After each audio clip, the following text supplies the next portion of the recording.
his last league match for Newcastle United, bidding farewell to 36,000 Geordie supporters, and what an emotional occasion that turned out to be. Well, that's our second match, but in our first we follow Liverpool to Notts County to see if they can emulate Huddersfield Town in 1926 and Arsenal in 1935 and win the First Division Championship for the third year running and claim this new trophy for the first time. Be ready later for the Goal of the Season competition, but now the news headlines from Bob. Birmingham City are relegated and one of their own players, Mick Ferguson, helps to send them down to Division 2. But Paul Maguire saves Stoke by scoring all 4 goals in the win over Wolves, and their manager Bill Asprey is given a new 2-year contract. Kerry Dixon scores his 34th goal of the season, and that gives Chelsea the second division title for the first time in their history. And the 2 cup finalists both win at home. Graham Sharp scoring twice as Everton beat Queen's Park Rangers, and the Watford twins Mo Johnston and George Riley getting the goals that defeat Arsenal. Well, with Manchester United drawing 1-1 at Tottenham, it meant that Liverpool needed a draw at Meadow Lane to clinch the championship, which would make it a bittersweet occasion, bearing in mind County were already relegated to Division 2. But in bidding farewell to the First Division, could they, in a final flourish, prevent Liverpool from making history? Your commentator, John Motson. It's a cherished ambition for Liverpool Football Club and their supporters to become the first since Arsenal in 1935 to complete 3 successive league championships. So here they are on a windy, sunny day in Nottingham, poised to make post-war football history. And yet another prestigious trophy looks on its way to Anfield and to the double footballer of the year, Ian Rush. With 31 league goals among the 46 he scored for Liverpool this season, he's favourite to win the European Golden Boot Award and become the first British player ever to do so. Records just seem to follow Liverpool around. Number 2, Phil Neal, stands to win his 7th championship medal. That would equal Phil Thompson's achievement. But this club still thinks mainly of the future. And latest signing John Walk at number 10 could shortly be joined at Anfield by Paul Walsh from Luton Town. For Notts County, a contrasting story. Relegation for them means they may have to sell. Injuries to Justin Fashanu and Ian McCulloch haven't helped, and Kenny Armstrong this week returned to Southampton after his loan period. David Clark and David Hunt return in defence. Referee this afternoon is Danny Vickers from Ilford. Notts County in white kicking off and Liverpool in red, knowing that a win here would definitely mean they're champions. A draw would make it certain, barring a mathematical miracle.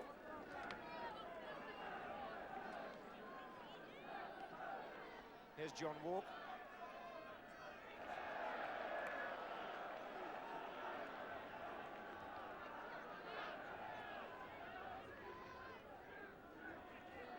Here's Clark for Notts County.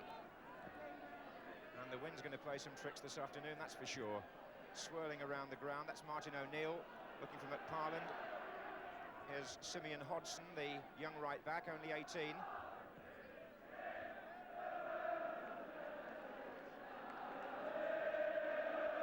He's played the last 11 matches. Richards.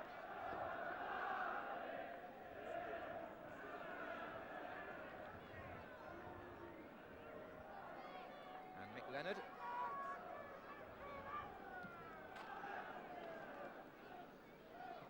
Christie's header.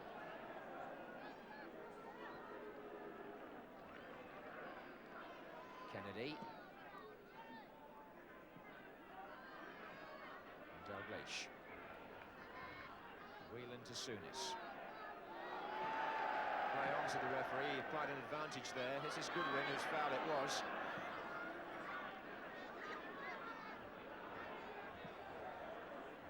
It was his ball forward too, and Chidozie between the 2 central defenders.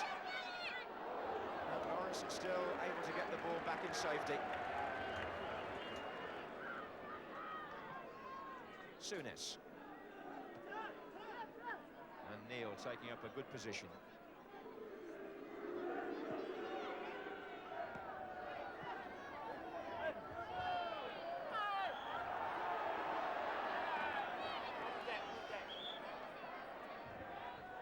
So Liverpool have the free kick.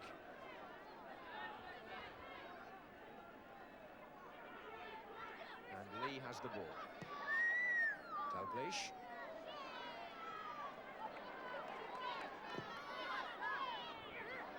Chidozie. Lee against O'Neill.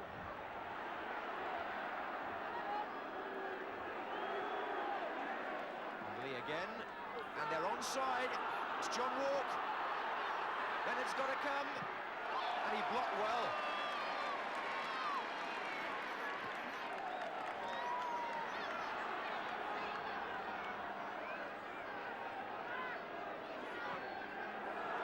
Onside again, this time Chidozie for Notts. McParland in the centre, Christie just behind him. There is Christie! And two good examples of the linesman keeping his flag down. First at the Notts County end, John Walk was allowed to go through, and he was right, was linesman Alan Ward there. He was onside, a good save by Mick Leonard. Then look what happens. Up at the other end, away go Notts County. Chidozie waved on by the other linesman, Howard Hampshire, and Christie shot just wide of the far post. That was a good couple of minutes. This is Clark. And now O'Neill. Oh, Chidozie's touch only found Lee, and here's Dalglish. Rush is over on the far side. Walk is coming through the centre. His touch will find Rush. A chance for Liverpool. And even the man that scores 46 goals in a season for his club occasionally puts one the wrong side of the post.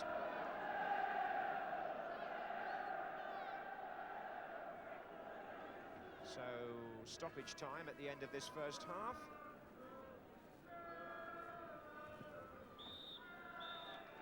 A half of precious few scoring chances. Ian Rush missed one, but by and large defenders on top, and the Liverpool supporters presumably filling in the interval by tuning in to a few transistor radios to see what's happening to Manchester United. But in this match at the moment, no sign of a goal. An indication of how cold it is this afternoon despite the sunshine. That's the Notts County manager Jimmy Cyril up on our camera gantry, taking a bird's-eye view of his team's performance.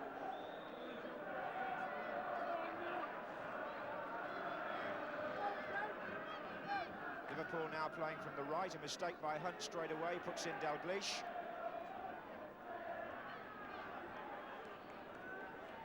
This is Lee. And John Walk getting in behind Harcourt. Rushes in the centre. Richards a good tackle.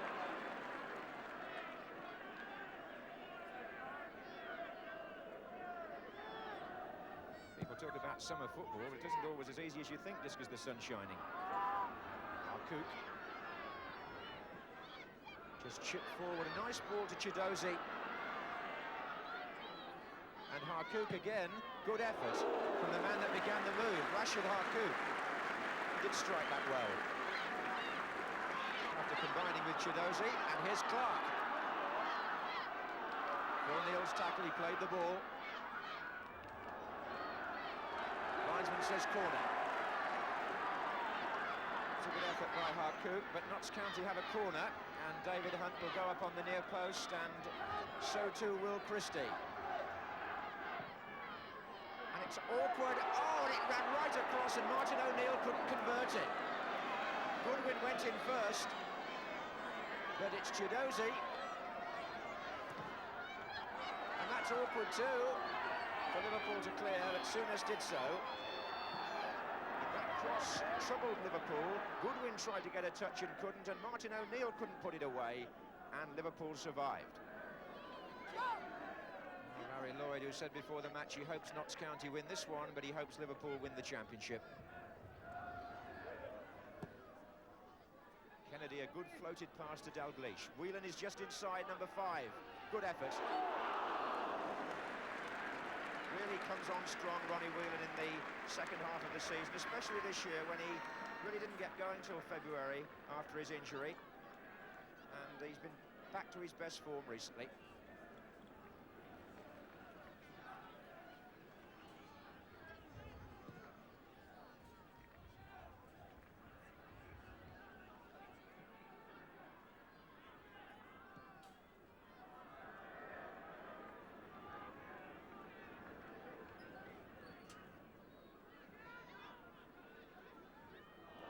Sammy Lee into the error from Harkouk. Here's Souness. Lee again. Souness. This is Kennedy. We're three the other way for him. Dalglish. Kennedy, can he finish it? Appeals for handball there. But it wouldn't come down for Alan Kennedy. And instead, here's McParland for Notts County. It's a promising run. There are three the other way for him.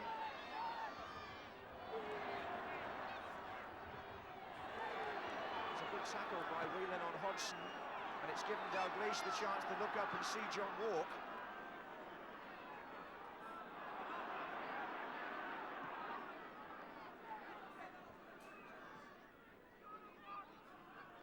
Lee.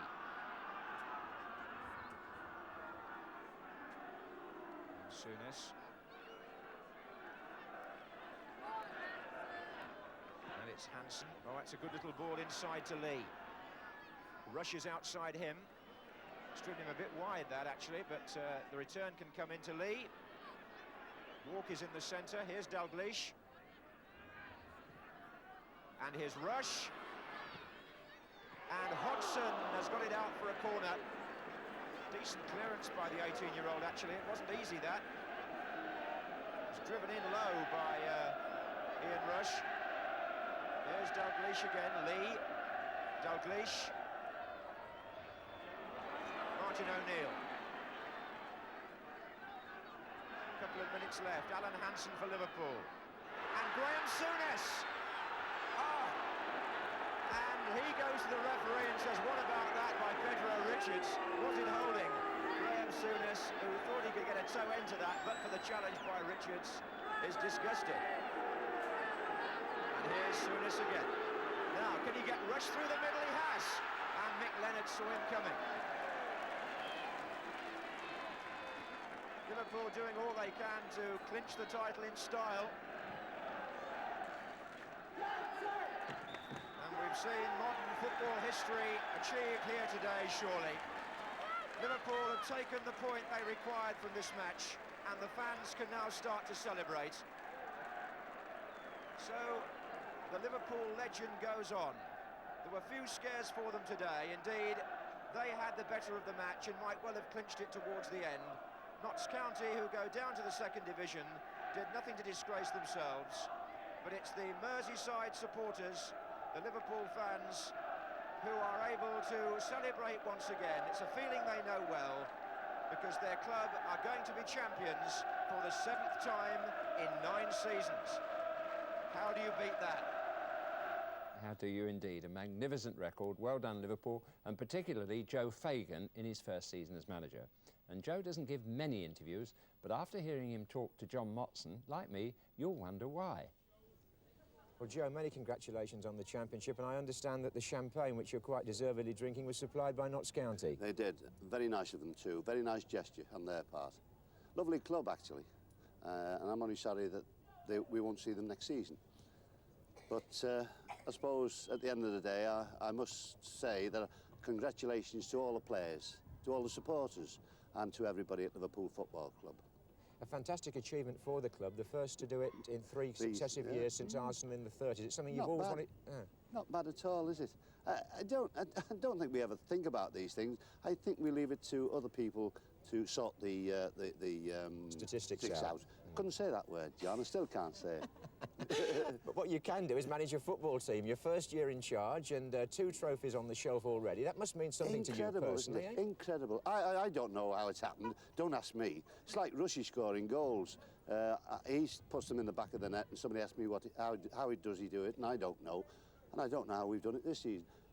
I do really, because the lads have done it. They've been magnificent in every game, nearly every game we've played.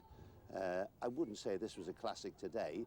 There was thrills and spills here, but at the end of the day, I think we deserved our draw and our Canon League Championship. And the European Cup still to come, the final. Well, how many days have we got left? Quite a number, so I'm not going to think about it. Can't think about that as well. Mind you, it would be something unique, wouldn't it? A treble. No comment. Homespun, philosophy, modesty and humour from Joe Fagan. Bill Shankly would have been proud of him. On the face of it, Newcastle United, already promoted to the First Division against Brighton, was not one of the most important fixtures of the day, except for the fact that Kevin Keegan decided it was to be his last game. And that turned St James's Park into a cauldron of excitement and raw emotion. Your commentator, Alan Parry. After 16 years of unprecedented success, Kevin Keegan makes his final journey as a professional footballer, and the Geordies have prepared a memorable goodbye.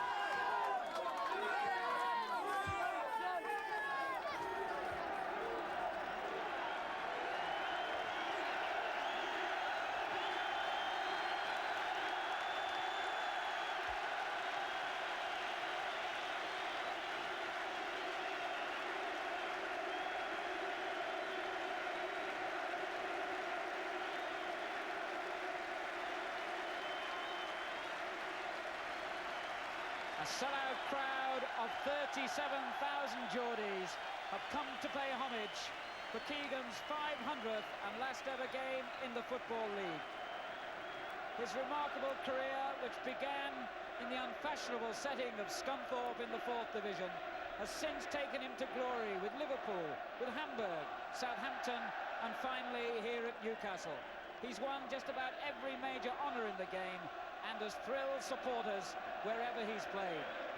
And fittingly, Keegan bids farewell on a successful note, because he's helped this Newcastle team to win back a place in the First Division after an absence of 6 years, and to win it back in style, scoring 82 goals along the way. Keegan takes his usual place as captain, despite the head injury which forced him to miss his only game this season at Huddersfield on Monday. But at this stage last season, Brighton were still in the First Division themselves and were looking forward to appearing in the FA Cup final. But since then, no fewer than 5 of the team which went to Wembley and lost and suffered relegation have all left, along with former manager Jimmy Melia. The new man, Chris Catlin, has done a sound job of rebuilding, and today fields an attacking lineup because he says Brighton want to play their part in making Keegan's farewell a memorable one. How appropriate that for the final time as a league captain, Kevin Keegan should be shaking hands with an old teammate and an old pal. Jimmy Case, they were together in the European Cup final winning side in 1977 at Liverpool, sharing a joke, and also that presentation made on behalf of Brighton, and hardly room for the coin to make the toss. Arthur Cox, the Newcastle manager, one of the men responsible for bringing Kevin Keegan to Tyneside. So Brighton kick off this historic match, and as you sample a quite unique atmosphere here at St James's Park, you wonder how British football, let alone Newcastle United, will ever replace Kevin Keegan. The referee is Ken Walmsley of Blackpool on a quite glorious day, fitting for the occasion. The early free kick played in towards Connor, but Kevin Carr firmly setting Newcastle, who are attacking from right to left, underway with Truitt. Pitch green and in perfect condition. Arthur Cox, as ever, urging greater effort, even though Newcastle are safely in the First Division, and as far as the league table is concerned, this is a game that doesn't matter. Rhoda. Look for McDermott. Heading never been one of Terry McDermott's strong points, he would agree. Here's Waddle. Fine shot, good save by Corrigan. And Waddle again. Away by Connor, but only as far as Beardsley. Can he finish? Corrigan got down again, so did Eric Young. And in the end, it scrambled for a corner. But it was the shot by Waddle which started all the danger. Firmly struck, and Corrigan made a very good save. There's Beardsley. Well, somehow he came out with the ball. Alan Young took it off him. Now Jones. Ryan. Good challenge that was by McDermott. Here's Case. Morton intercepted, which is what he did because Alan Young was in a good position on the right.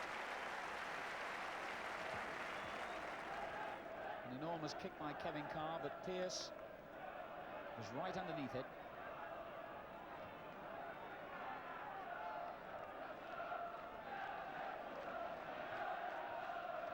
Anderson now for Newcastle. The crowd willing this goal. Keegan, Beardsley, Waddle. It's hit the post and Keegan! He's done it! Courtesy of the upright, Kevin Keegan has signed off with a goal. That's what the Geordies wanted. Keegan gets his 28th goal of the season. He it was who helped it on to Beardsley. Waddle's shot tipped against the post. Keegan on hand to snatch it. 1-0 to Newcastle United, and the fairy tale ending is on its way to being complete. In his 500th league game, Kevin Keegan scores his 171st league goal. And a fiction writer could not have bettered this. Kevin Keegan, who first played league football 16 years ago as a 17-year-old, helping Newcastle into the lead, and Waddle's shot it was that really produced the opening. The Geordie fans ecstatic. Jones forward. Roda's header comes to Wilson, and Connor unmarked on the far side of the area. Brought it down well.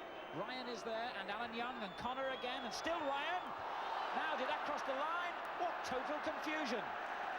The Brighton players are claiming that Ryan's shot crossed the line when it came down off the bar, but the referee has said play on.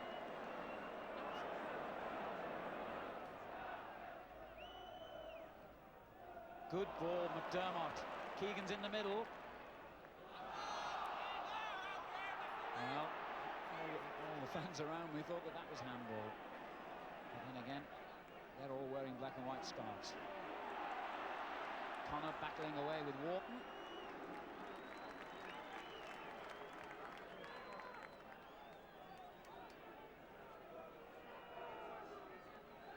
Case for Brighton. First time ball, a good one. On it goes towards Ryan. And what a mistake by the defender. Roda slipped as the ball was played in by Alan Young. Ryan had the easiest job of all to slot it into the net and bring the score back level again. Newcastle won, Brighton won. Roda admitting that it was his mistake, his slip, which opened up such an easy opportunity for Jerry Ryan. Newcastle won, Brighton won just a couple of minutes before half-time, and that has dampened the enthusiasm, rather, of the majority of people at St James's Park. But Brighton have said all along, whilst they don't want to spoil Kevin Keegan's party, they are intent on playing their part in the match too. And of course, that's exactly what they've got to do. As Jones brings down Truick.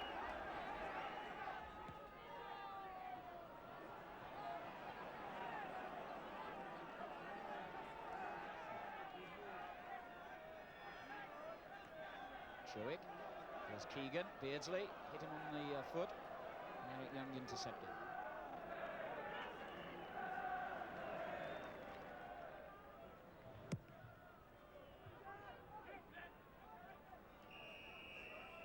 That's half-time, and Kevin Keegan gave this sellout 37 crowd what they wanted with that goal after 22 minutes. He's been lively, effervescent, he seems to have enjoyed it. They certainly have enjoyed his contribution.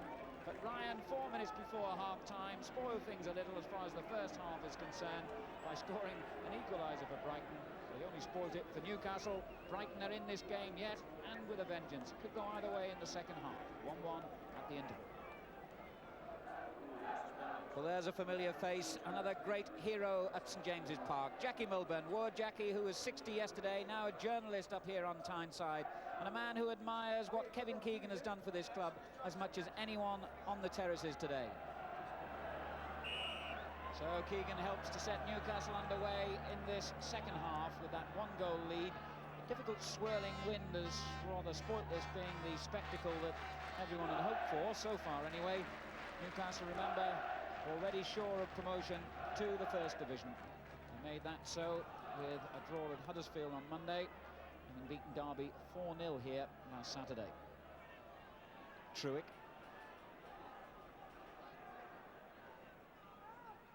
And it comes again to Keegan. And a fine cross to Waddle. Oh, yes! Keegan proves, as he has done so often through his career, he's not just a scorer of goals, he's a creator too. An immaculate twist and cross by Keegan from the left. And how well Waddle rose to head it in off the foot of the post.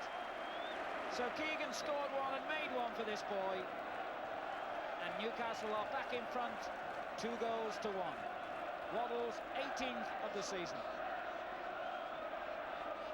A lovely moment of high skill from 2 fine players, one of whom is ending his career, another in the case of this young man Chris Waddle, who's just beginning what could be an outstanding career.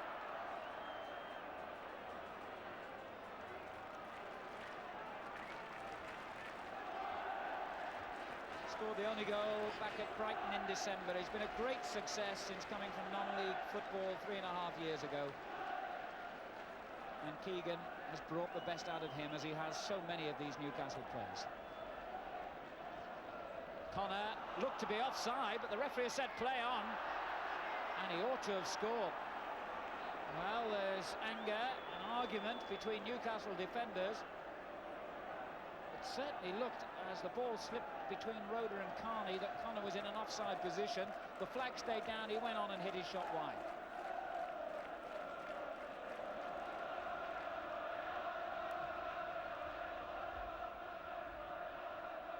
Eric Young to Connor.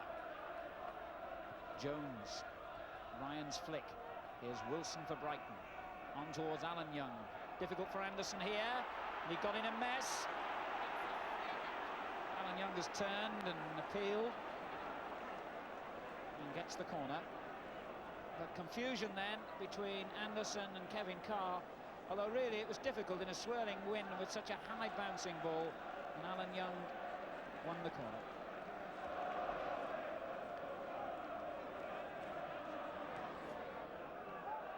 Oh, it's Connor! And he hit the upright, and it's turned back, and Gatting turns it wide. Well, that really ought to have been the equaliser again. That corner floated over towards the far post. Connor getting up so strongly, it hit the woodwork, came back, and Gatting from close to goal hit his shot wide.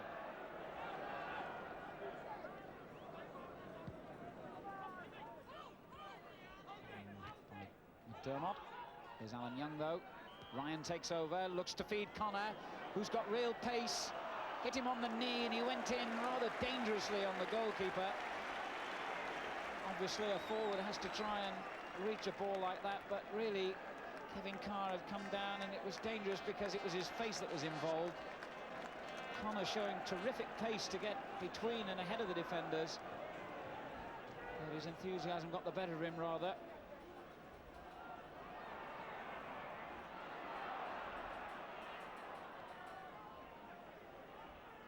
Wilson. It's scrappy in the middle of the field. Connor has gone down injured from his own collision with the goalkeeper. Here's Anderson for Newcastle. And Waddle all the way back to Carr.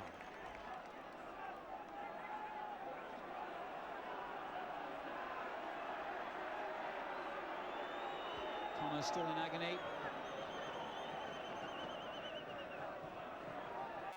Pierce.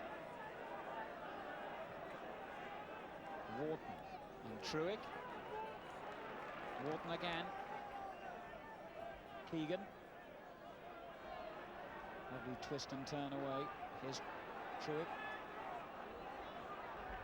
Beardsley on the left. Another bizarre corner. The outcome, and that will enable Brighton to get their physio on for treatment. The referee's turned his back on the game, and Connor who's now on his feet, will receive treatment from Mike Yaxley, the physio.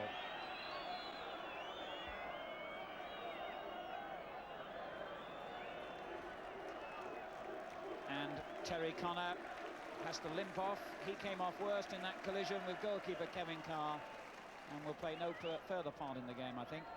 Neil Smiley is warmed up, but hasn't yet been introduced as the corner is taken by Newcastle. And indeed, Neil Smiley now comes on. And with Brighton's FA Cup final side, of course, and he scored against Middlesbrough in the 3-0 home win on Monday. 5 minutes to go. Newcastle 2, Brighton 1.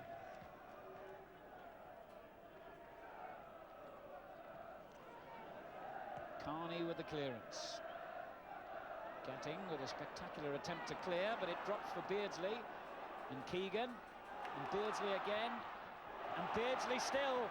Oh, magnificent! What a great goal by Peter Beardsley! And that is rounding it off in style. And Kevin Keegan would have been proud of that one himself. What a great goal. Everyone in this ground are on their feet. Beardsley showing magnificent skill when it looked as though the chance had gone. Keegan fed in. Eric Young with the tackle. It looked as though it had gone away from him. What presence of mind he showed to just lift the ball over Joe Corrigan and into the net. Well, that's one of the best goals I've seen for a very long time.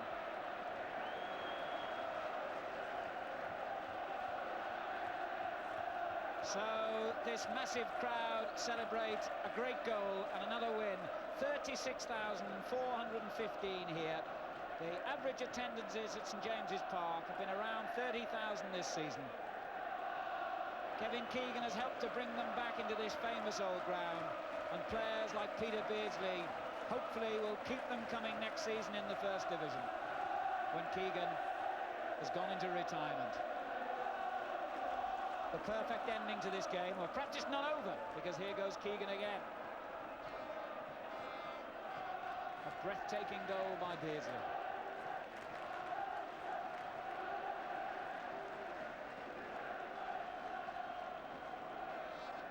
This is Carney.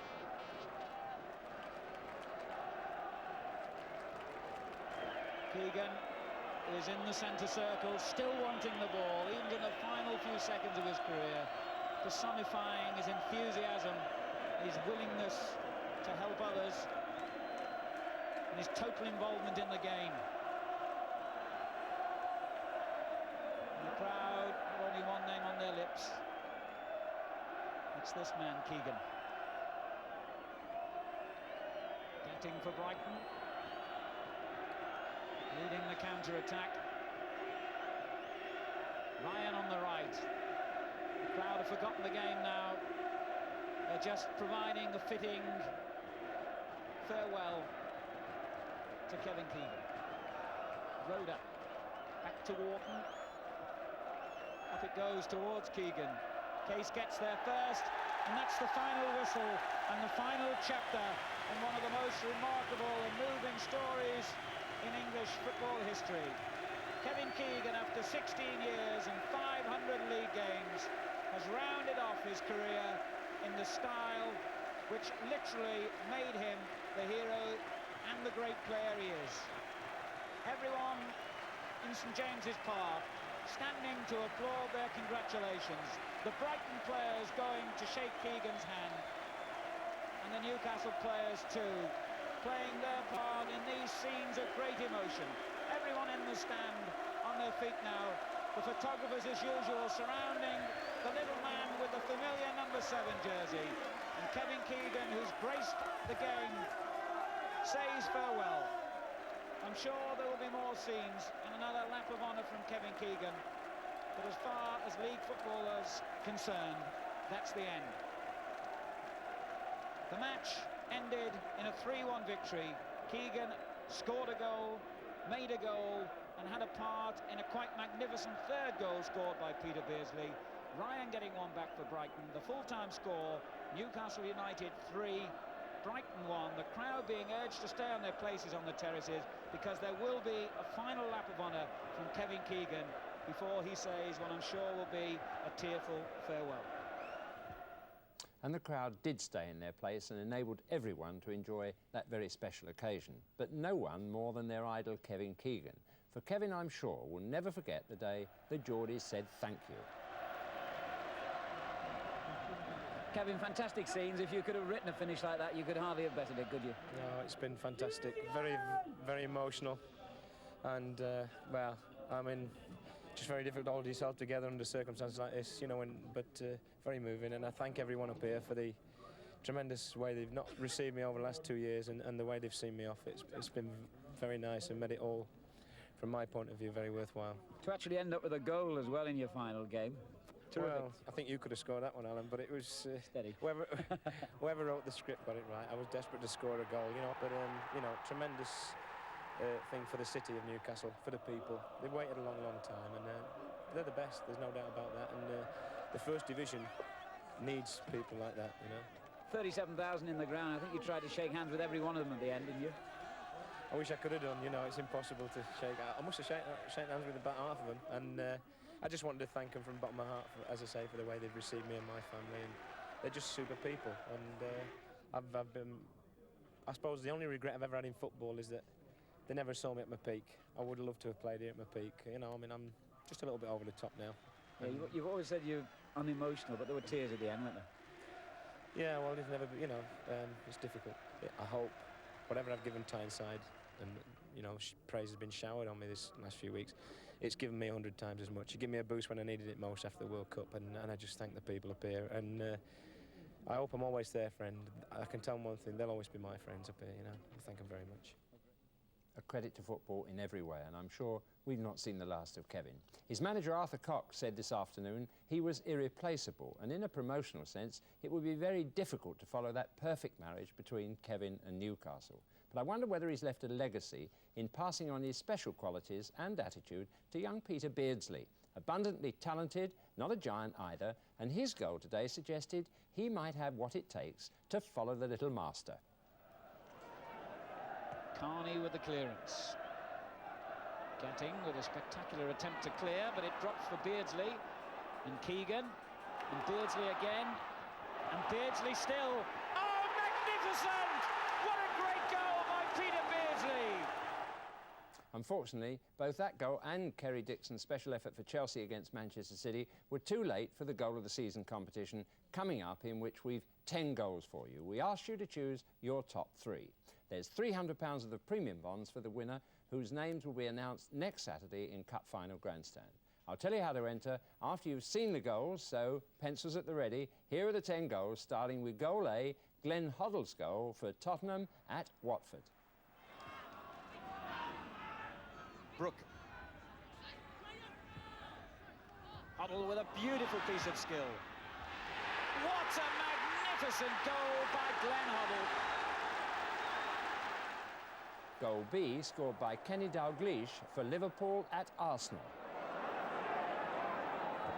That's a fine ball. Hansen to Rush. They seem to find angles other teams don't appreciate. Lee. Dalglish. Lee again. Robinson. Back heel to Dalglish, surely. Yes, it was. It's on here. And Dalglish has scored. A quite magnificent goal. Goal C, scored by Mark Walters for Aston Villa at Spartak Moscow. Down to Walters. Oh, that's a brilliant way to beat your marker. And he's found the finish to cap it. Goal D, scored by Kenny Dalglish for Liverpool at Ipswich. Dalglish. He's got it! That's the goal that Kenny Dalglish wanted. Goal E, scored by Ian Rush for Liverpool at Aston Villa.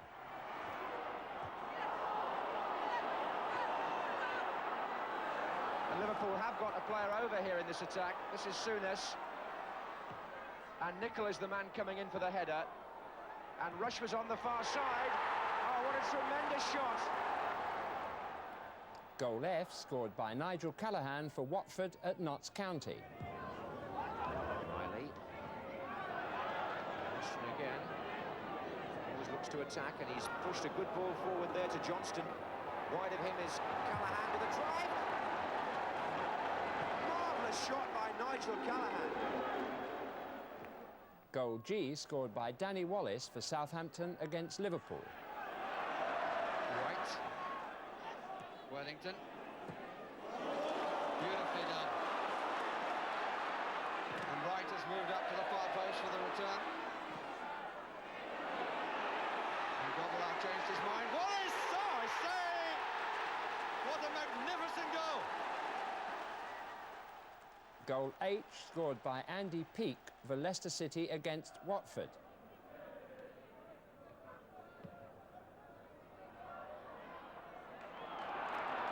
Peake.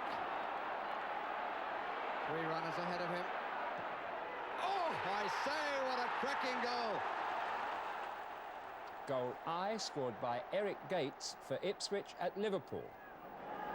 Sunderland had time to turn and look up. Nice ball into Davray. Here's Gates. Oh, that's a tremendous goal!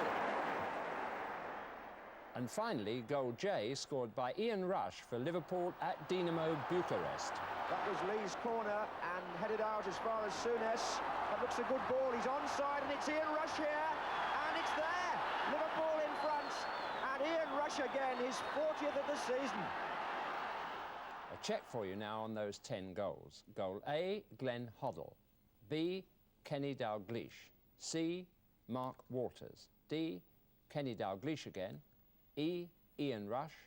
F, Nigel Callahan. G, Danny Wallace. H, Andy Peake. I, Eric Gates. J, Ian Rush. And here's how you enter. Put your name and address on the left-hand side of a postcard, please, and your top 3 goals in order of preference on the right-hand side. And address the card to Goal of the Season, BBC Television, London W12 8QT. That's Goal of the Season, BBC Television, London W12 8QT.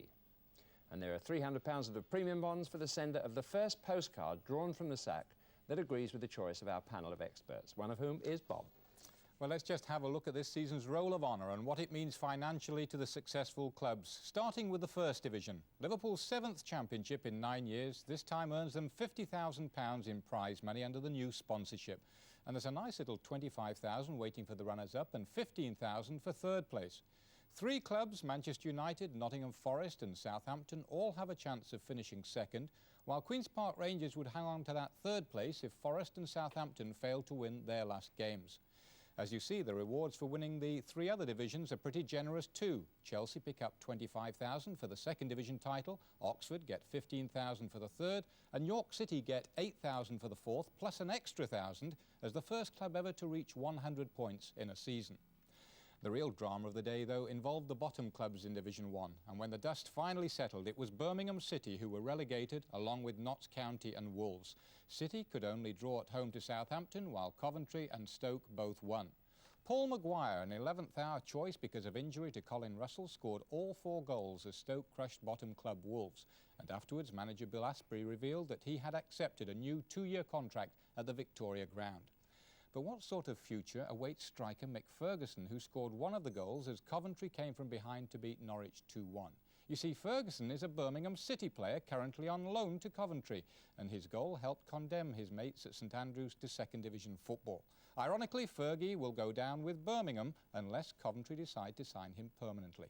I bet he's not voted Player of the Year by the Birmingham fans. Well, this time next week we should know who's won the FA Cup. Both finalists warmed up with home wins.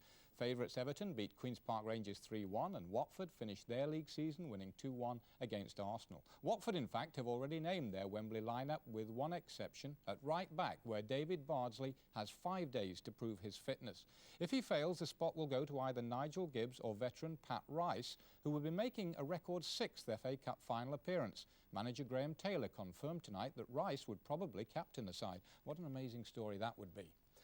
Everton play their last league game on Monday, and barring further injury problems, this looks to be their likely cup final lineup, with today's 2-goal man Graham Sharp keeping his place.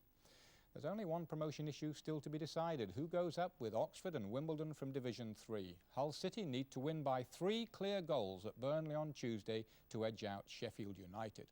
One result tonight in Division 4, Torquay 1, Blackpool 0. now the pools, and with only 6 score draws, the dividends will be good. Claim for the maximum 22 points, and the numbers 8, 22, 24, 36, 42 and 48. The 2-point numbers 1, 6, 18, 25, 33, 44 and 47. More action now, and the one issue still to be resolved in Scotland was the First Division Championship. Morton had to win to stay ahead of Dumbarton, and they did just that at home to Kilmarnock. Your commentator is Archie McPherson.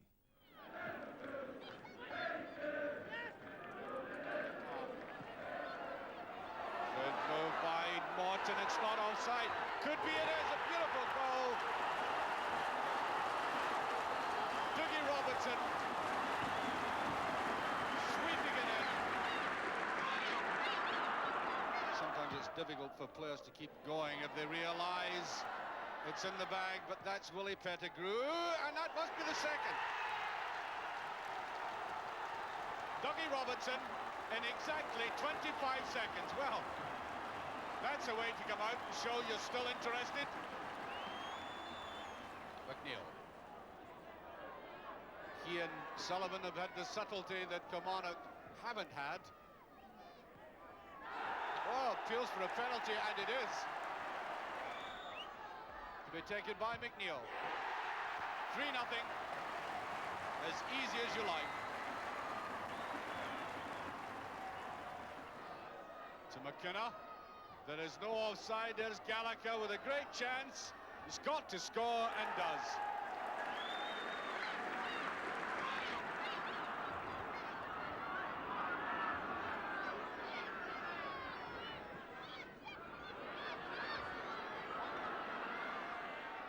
And there is a goal, would you believe, by McKenna. Well, we're near the end of the programme and the season. Congratulations to the trophy winners, commiserations to those going down. There's always next season, though, to get back. Our thanks, too, to those managers, players and referees who provided so much splendid action for us. And like Kevin Keegan, some will be hanging up their boots. Among them, Eddie Gray of Leeds. Good wishes to them.